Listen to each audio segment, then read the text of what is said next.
Alo? Gumende. Ngumdawini ulandlord wakho. Ngithi umdawini mastanda wakho.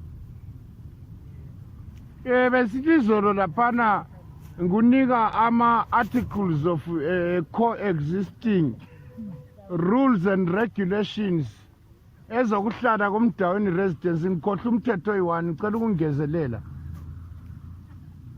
Wena irent oyibhadala endlini yamanti ngeyomduli le toilet lamanzi lamagetsi full stop kuma-fruit kawungeni Gumende.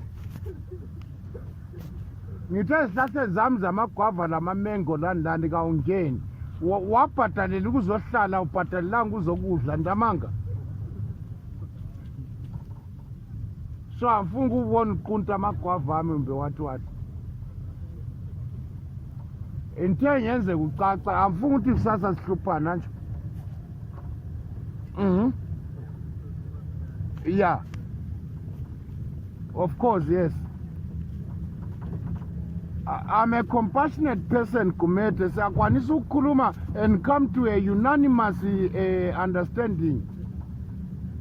I know now you are a biological person. You need vitamins, vitamin C, vitamin B, vitamin B12, vitamin K, I know.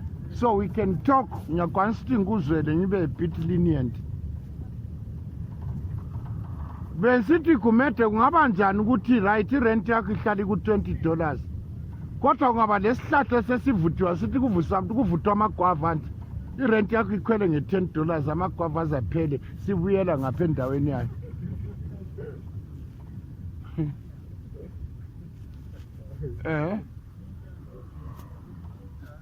Ngicela ubuza ibanana imalini etown khathesi? 20 pound. So why when I'm uqunte mahara abanye bethenge etown? Just because uloje endlini yami.